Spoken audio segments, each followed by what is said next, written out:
Verdade sufocada, a história que a esquerda não quer que o Brasil conheça. Partido Comunista Brasileiro. O primeiro Partido Comunista do Brasil, com a sigla PCB, foi fundado em 25 de março de 1922. Surgiu como resultado dos movimentos sindical e operário, motivados pelo triunfo da Revolução Comunista na Rússia em 1917.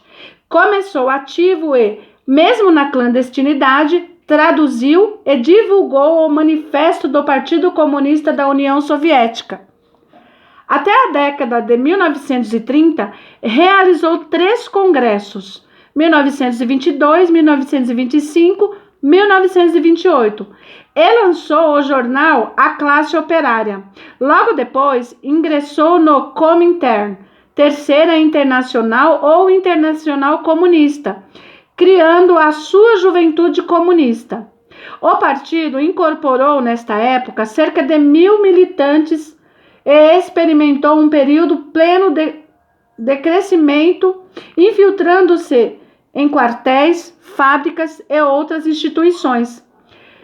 Contando com Luiz Carlos Prestes em suas fileiras, articulou em 1935 uma frente nacional, a Aliança Nacional Libertadora, ANL, logo depois posta na ilegalidade. Com o fracasso da intentona comunista em 1935, primeira tentativa de tomada do poder pelas armas, alguns de seus líderes foram presos, outros passaram à clandestinidade e o partido foi colocado na ilegalidade, situação que perdurou até 1943, atendendo ao chamamento do Partido Comunista da União Soviética, o PCUS. Nem as prisões, nem a clandestinidade, muito menos a ilegalidade, o impediu de participar de atividades internacionais, como o apoio aos comunistas na Guerra Civil Espanhola e o envio de combatentes para brigadas internacionais, mantendo internamente a infiltração nas escolas, nos quartéis, nas fábricas e em organizações de trabalhadores rurais. Em maio de 1943, a Internacional Comunista foi extinta, levando o PCB a se rearticular e a apoiar o presidente Vargas contra o nazismo. Desencadeou uma campanha pela anistia em favor dos que haviam participado da intentona e iniciou um movimento pela paz mundial, desenvolvendo intensas atividades de massa e de organização. Essa é a tática de sempre: aproveitar a crise, no caso a Segunda Guerra Mundial, para, sob o pretexto de defender a paz, angariar a confiança e o apoio da população. Ao aproximar-se o término da Segunda Guerra Mundial em 1945, o presidente Vargas decretou a anistia e legalizou todos os partidos políticos. Graças ao seu trabalho clandestino, o PCB era o mais organizado, tendo inclusive uma grande estrutura jornalística, com a influência no seio da intelectualidade e dos líderes estudantis. Em novembro desse ano, Prestes, secretário-geral do PCB, foi a Recife para as comemorações do 10º aniversário da intentona comunista. Durante o evento, declarou que em 1935 pretendera apenas realizar uma revolução democrático-burguesa.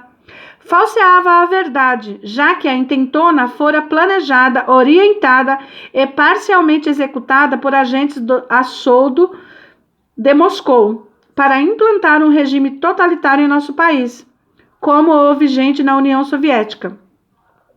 De 1945 a 1947, proliferaram ostensivamente, na periferia de Recife e das cidades próximas, associações de trabalhadores rurais que eram doutrinados por membros do PCB. Em dezembro de 1945, o partido elegeu 400 membros para a Assembleia Nacional Constituinte e Prestes foi o eleito senador. Já no governo Eurico Gaspar Dutra, que foi de janeiro de 46 a janeiro de 51, o Brasil rompeu relações com a União Soviética. O PCB foi declarado novamente ilegal. Muitos militantes, inclusive Prestes, voltaram a agir na clandestinidade. Nesse ponto, ficou célebre a declaração de Prestes de que, em caso de guerra entre o Brasil e a União Soviética, ele lutaria ao lado dos soviéticos. O internacionalismo era o seu grande farol. Em outubro de 1949, o Partido Comunista Chinês proclamou a República Popular da China. A Revolução Chinesa foi vitoriosa, empregando militarmente a tática de cercar as cidades, a partir da luta no campo, para depois conquistá-las. Essa estratégia influenciou alguns líderes do PCB, que pensaram reproduzi-la no Brasil. O sonho da luta armada continuava. O MST atual tem essa mesma estratégia. Em 1950, o PCB lançou o abre aspas, Manifesto de Agosto, fecha aspas, repetindo o discurso feito por Prestes 5 anos antes, em Recife. Defendia a revolução como a única solução para os problemas brasileiros e conclamava operários, camponeses, mulheres, estudantes, soldados, marinheiros e oficiais das Forças Armadas a formar uma Frente Democrática de Libertação Nacional. Reedição da ANL. Estimulou o povo a pegar em armas e propôs a criação do Exército Popular de Libertação Nacional. Influenciados pela Revolução Chinesa, alguns militantes do PCB passaram a atuar em Porecatu, norte do Paraná, entre 1950 e 1951, no Triângulo Mineiro, e na região de Trombas e Formoso, em Goiás, 1953 até 1954. Esses militantes buscavam transformar a luta de poceiros em núcleos de uma revolução camponesa. Em fevereiro de 1956, realizou-se o 20º Congresso do PC da União Soviética, o PCUS.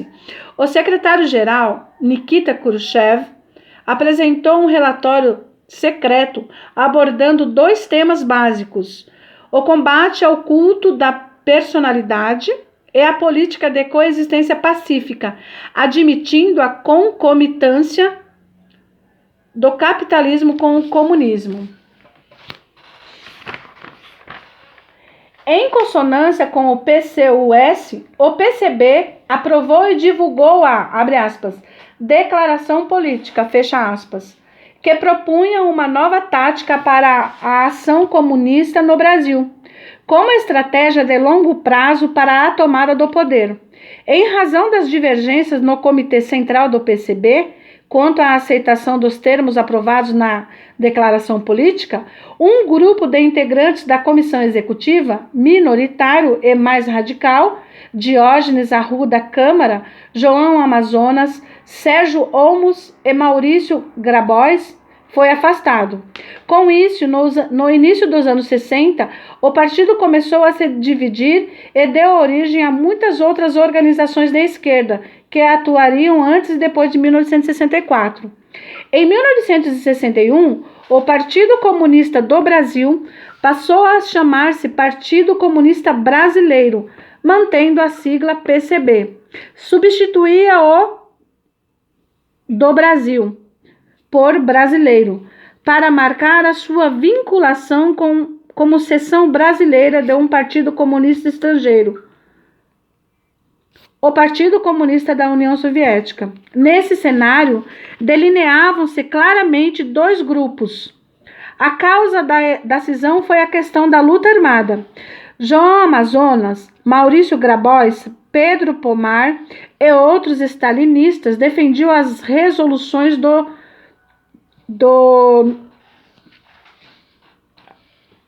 4º Congresso e se posicionavam a favor da China nas divergências com a União Soviética.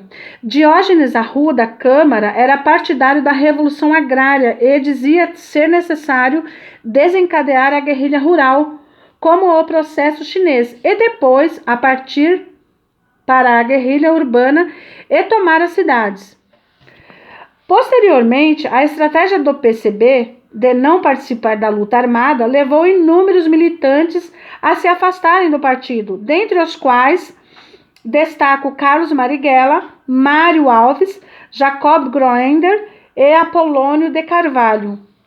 Em fevereiro de 1961, as rupturas do PCB proporcionaram a criação de um novo partido comunista, vinculado à linha chinesa, que se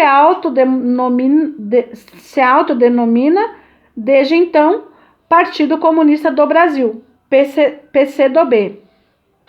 Abre aspas. Articulado por Amazonas, Grabois e Pomar, um protesto subscrito por uma centena de militantes encampou a argumentação e declarou assumir a defesa do verdadeiro Partido Comunista. Em fevereiro de 1962, reuniu-se a chamada Conferência Nacional Extraordinária do Partido Comunista do Brasil, logo conhecido pela sigla PCdoB. Consumava-se a cisão e formalizava-se a coexistência de dois partidos comunistas em nosso país. O PCdoB se proclamou, e o faz até hoje, o mesmo partido comunista fundado em 1922 e reorganizado em 1962. Fecham aspas. Groender, Jacob, Combate nas Trevas. Quinta edição revista e ampliada. Editora Ática, página 38. João Amazonas, Maurício Grabois e Pedro Pomar participaram ativamente da guerrilha do Araguaia, né?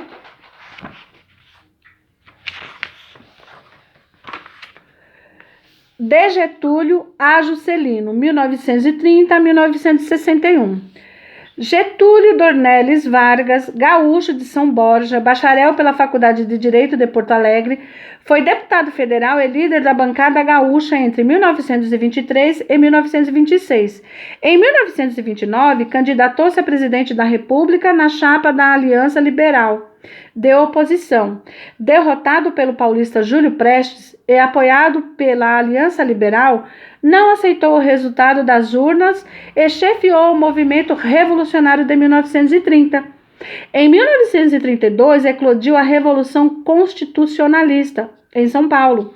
O Partido Republicano Paulista e o Partido Democrático de São Paulo, unidos, incorporaram um grande número de voluntários pegando em armas contra o governo provisório.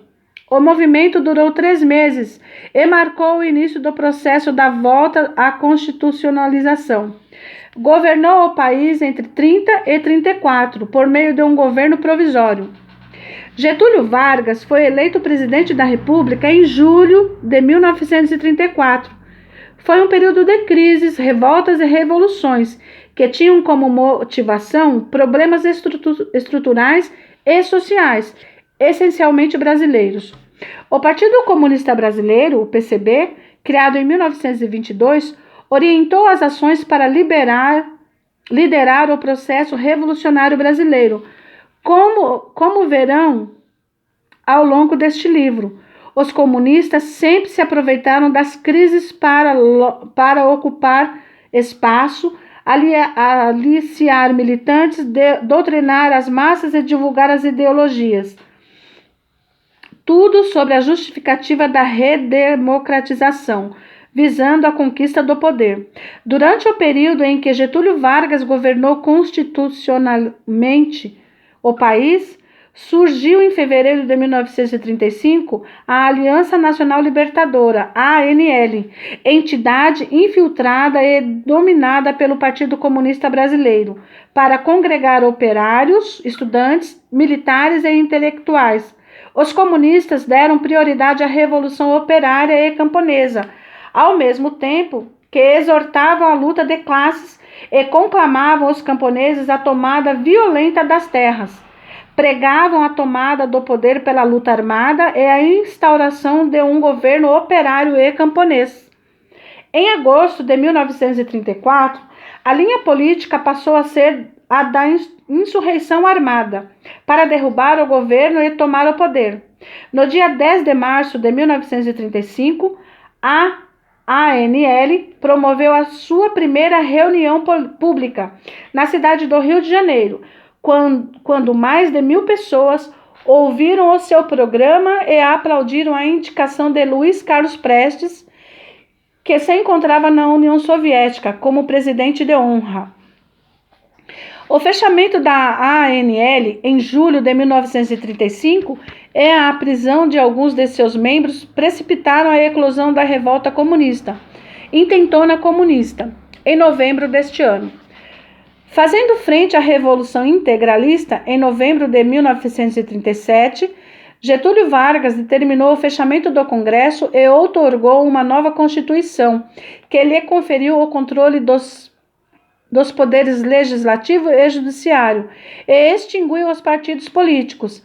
Tal sistema de governo, denominado Estado Novo, vigorou de 1937 a 1945. Reagindo às agressões dos submarinos alemães contra a navegação marítima costeira do Brasil, Vargas declarou guerra à Alemanha e à Itália em 22 de agosto de 1942.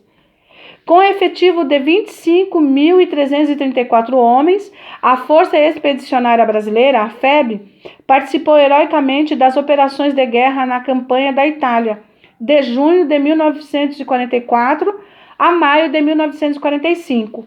A FEB teve 451 mortos e 1.577 feridos, fazendo 20.573 prisioneiros. Com os novos ventos da democracia, logo após o término da guerra, Getúlio Vargas foi deposto, em 29 de outubro de 1945, por um movimento político-militar.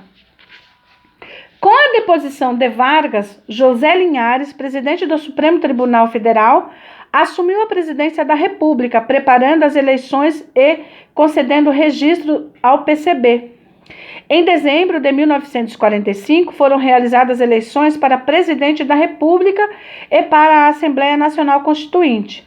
José Linhares permaneceu no cargo até a posse do presidente eleito, Eurico Gaspar Dutra, em 31 de janeiro de 1946.